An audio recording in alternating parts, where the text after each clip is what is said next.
Donald Trump is melting down again, and it is not over gas prices. It's not over the border. It's not about inflation. It's about Barack Obama. Former U.S. President Barack Obama and current Prime Minister of Canada, Mark Carney, both broke the internet overnight.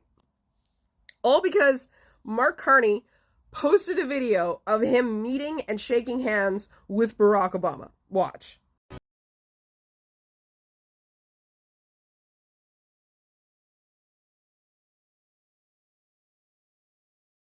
So that 8-second clip has caused the internet to absolutely erupt in anger. And we have some news this morning. MAGA has erupted overnight over Barack Obama visiting Canadian Prime Minister Mark Carney. Barack Obama visited Canada, and now MAGA is suggesting that he should be arrested, that he's launching some type of coup. I mean, you can't really make these things up, but it is a Saturday morning, so there usually is a crazy headline. You have folks like Laura Loomer saying, why is Barack Obama meeting with world leaders while President Trump is in office? This is a coup. You have another one, this is a big MAGA account on Twitter, saying Barack Obama is up in Canada holding private discussions with Mark Carney. Obama needs to sit down and figure his freaking place before his ass ends up in prison for violating the Logan Act. Mind you, Donald Trump met with world leaders in 2024 before he was president again and when he wasn't in office. There's nothing wrong with Barack Obama meeting with Canadian Prime Minister Mark Carney, but it does upset them because Trump doesn't have a great relationship with Carney. And if Obama has a good relationship, well, that's not good for, I guess, MAGA in some way. Ladies and gentlemen, MAGAs are having a total meltdown. Just because the former president, Barack Obama, went to Canada to meet the prime minister of that country. I always say that MAGAs have a way of imposing their insecurities to other people. For them, this does not sit well and they are not happy about it. So why is Obama meeting with the Prime Minister of Canada, Mark Carney? Is he like a foreign diplomat or why? Why is he there? He's retired, isn't he? But lately he seems to be everywhere. He's like in every election that you see. If someone's redistricting, he's in that. The Virginia election, he endorsed Spamberger. He went and told everybody to vote yes to redistricting. He endorsed Katie Porter for governor of California. He's endorsing all the communists, by the way. And now this week he was in Canada meeting with this other communist globalist. The banker from London that didn't even live in Canada until recently, and he somehow became the Prime Minister of Canada. I even heard that he was paid to be a consultant during the Biden administration, and he was being paid like $2 million or something like that. And that allegedly he even had his own little office in Congress or the Capitol or the White House or something like that. That's allegedly.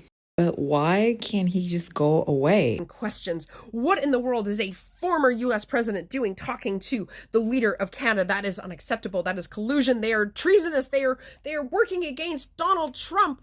We demand both their heads. They should be thrown in jail. It's collusion. Hold Obama accountable under the Logan Act. And I'm like, the Logan Act. So that's when somebody who is a U.S. citizen, but not part of the government, involves themselves or talks to a foreign leader, from a leader from another country, right? Because isn't that what Donald Trump did when Biden was president? Because he admits that he talked to Putin. He admits that he talked to Viktor Orban. He admits that he talked to Netanyahu. Hell, I think even Netanyahu came to Mar-a-Lago at one point. So how is that not a violation of the Logan Act? But somehow this is. And the thing is that the reason that Barack Obama is even in Toronto meeting Mark Carney is not because he specifically came to Toronto to meet Mark Carney. No, he came because there is an event being put on by Canada 2020. It's a think tank convention. That's what it is. It's a think tank convention. A bunch of rich geniuses sit in a room and talk about all the things they think that they can do to make the world a better place. That's exactly what it is, right? I guess it's political in a sense, but it's not collusion. It's not treason. They're not purposely getting together. I mean, you have absolutely no proof of that's what's going on. And the thing is that this happens. I mean, Pierre Poilievre right now is at his own convention in Ottawa with U.S. representatives. U.S. representatives, I might add, that have said horrible things about Canada, okay? And he's there speaking at the same convention as as these U.S. representatives. And nobody's screaming collusion. Nobody's screaming, how dare he, I want his head. Like, it's just, to me, the optics don't look good because these are two of the representatives. One, actually, Pete Hoekstra was supposed to speak and then got pulled back to Washington. But these are people that have said things badly, that have said horrible things about Canada. And yet Pierre Poilievre is at a convention with them, right? But he's allowed to do that. Okay, Mark Carney is not screaming treason and collusion at him, is he? No, nobody's asking for his head. We can be unimpressed with it. Listen, a lot of people are allowed to be unimpressed with Mark Carney meeting with Barack Obama. A lot of people are allowed to sit there and go, you're allowed to have your thoughts. But to sit there and demand that people go to jail or people be held accountable or that it's treasonous is taking it too fucking far when your side does it as well. And I'm also noticing people are bringing up the fact that apparently George Soros was at this as well. And it's like, okay, so a billionaire was at a think tank with a bunch of rich, smart people. I'm not surprised. This, again, is not collusion. It's not treason. It's just what he would normally, the event that he would normally go to. And for the people that are getting upset that are like, oh, this is a billionaire involving himself in politics and trying to sway people and interfere, I'm sorry, did you not see all of the people that showed up to Trump's inauguration that got the special seats, all the billionaires that were there? Elon Musk especially loves to involve himself in politics, making sure that Donald Trump got reelected and such. You guys didn't have a problem with that? Because I kind of did. I don't think any billionaire should be influencing politics. But you can't sit there and point your finger at George Soros if you're not going to point your finger back the other way at your own billionaires on the Republican side. So, listen, again, I'm not saying people can't get upset. Everyone's entitled to their opinion. But do not scream for the head of somebody or for someone to be legally held responsible if you are not going to legally hold responsible the rest of the people that are doing this as well on your side. Well, MAGA is very upset this morning. It's all because Obama was in Toronto and he met with Mark Carney before a gala where he was a keynote speaker at. Check out those comments under that post, shall we? Oh, Obama committed a federal crime where he has no immunity about. Uh-oh. Oh, Uncle Jonah thinks it's a coup. Canada's becoming a national security threat. Okay. More. Oh, I can't wait for Trump to do this after his term's over. Now, I want to dig into this one a little bit. Because there are two world leaders Trump 100% did talk to and meet with in between his presidencies. No way. No way. No. Netanyahu and Mar-a-Lago in 2024? There's Trump, there's Netanyahu, 2024, before Trump's presidency, before the election of 2024. Now, who is this guy? Who is that guy? That can't be Steve Witkoff. Steve Witkoff that is in charge of the negotiations currently, as of now, with Iran, along with Trump's son-in-law? That can't be. Oh, and also Trump was talking to Putin. He still had communication lines open with Putin. During Biden's presidency, Trump met with Putin, who had the war going on with Ukraine, and Netanyahu, which was bombing Gaza. So once again, the Republicans are triggered by President Obama. He could breathe and they'd be angry. And this time they're upset because he met with Prime Minister Mark Carney of Canada. That's it. Carney said on social media, "Welcome back to Canada, President Obama. Thanks for joining us in Toronto for important conversations on how we build a better future." Normal stuff, right? But for MAGA, they think that something deeper is going on. For example, Laura Loomer said, "Why is Obama meeting with world leaders while Trump is in office? This is a coup."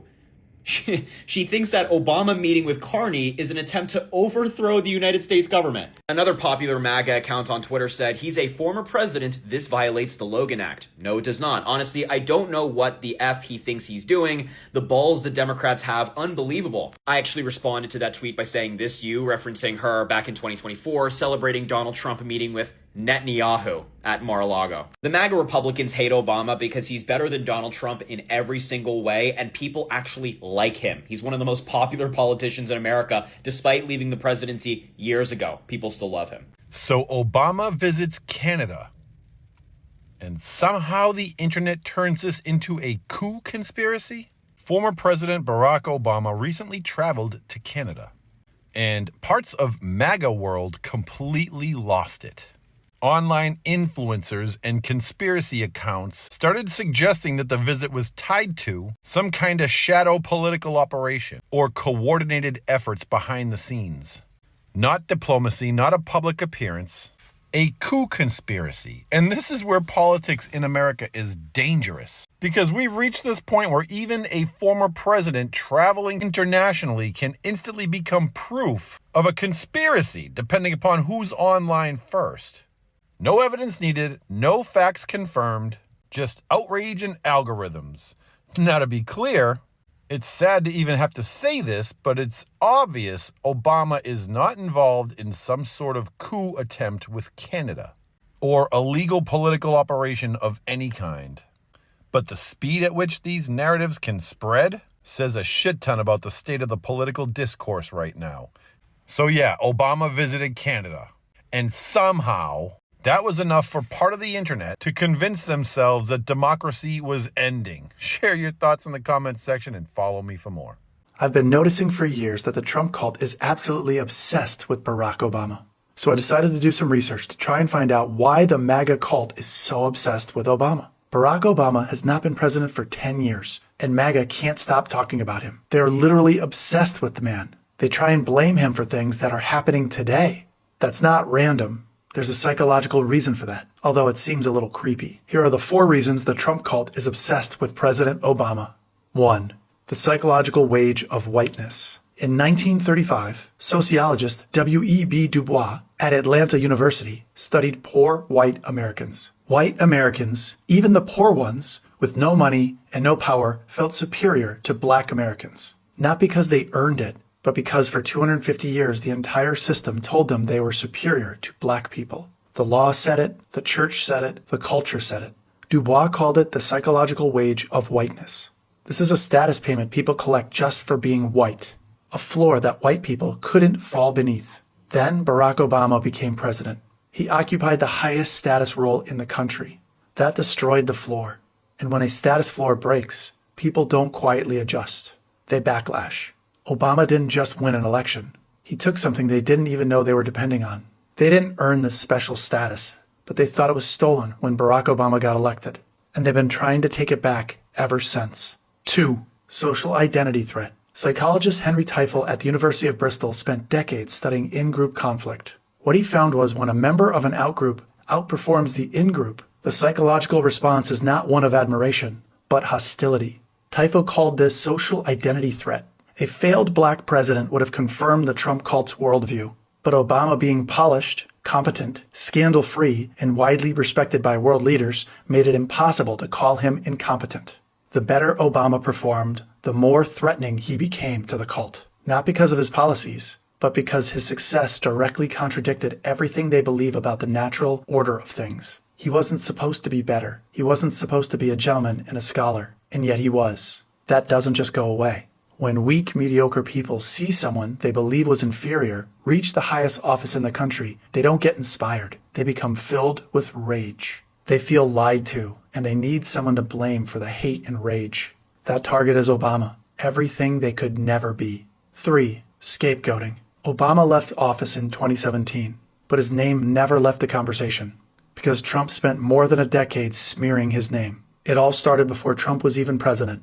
Trump spent years pushing the birther conspiracy, claiming Obama wasn't American, wasn't legitimate, wasn't one of us. That wasn't politics. That was a deliberate effort to strip Obama of his humanity and plant him in the minds of millions as the source of everything wrong. Then when Trump took office, the playbook continued. Every problem needed an explanation. Economy struggling? Obama's fault. Crime rate rising? Obama's fault. Anything going wrong in the country? Obama's fault. Psychologists call this scapegoating. Assign one figure as the source of all your problems and anxiety, which then collapses onto that single target. It feels like clarity to his followers. It feels like understanding. It isn't. Trump didn't just keep Obama's name alive. He spent over a decade turning him into the villain of the story. And to the Trump cult members, this story still is true. 4. Cognitive dissonance. Here's what made the obsession permanent. The MAGA cult couldn't call Obama corrupt. There were no scandals. They couldn't call him incompetent. The record didn't support it. They couldn't even call him unpresidential. He was polished, disciplined, and respected around the world. Psychologist Leon Festinger at Stanford University studied what happens when people are confronted with evidence that contradicts their deeply held beliefs. Weak people don't update their beliefs when confronted with contradicting evidence. They double down on their original beliefs. Festinger called this cognitive dissonance. MAGA was left holding a belief system that Obama's entire existence disproved. And instead of resolving that contradiction by updating their worldview, they resolved it by hating him harder. The obsession isn't just political, it's psychological. And it has nowhere left to go, so it goes out onto everyone else in rage and obsession. Obama is living proof that the psychological wage of whiteness doesn't exist anymore.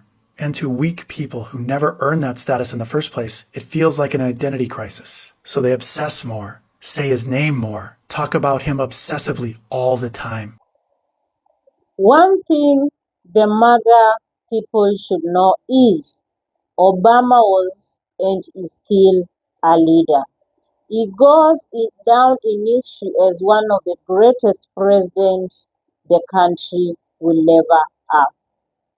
This is someone who was so eloquent, he was jovial, he knew how to interact with people.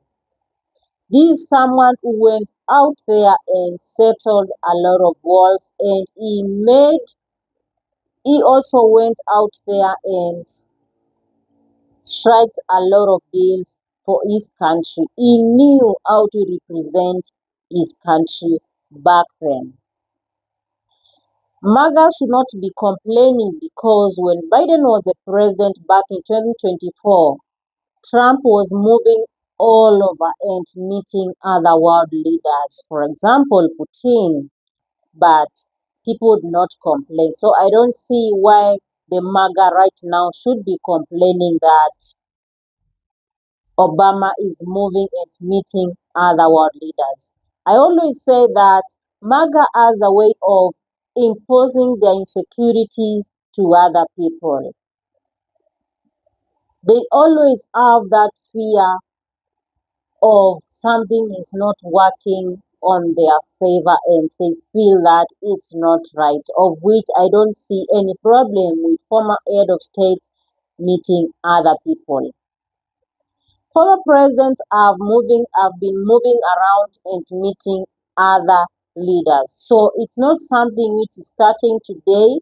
It's something which has been there and it has been working. So long as it's not something which is all political, it's something which is, maybe he was attending a seminar, he was attending an event, or even just there, he went there just to catch up with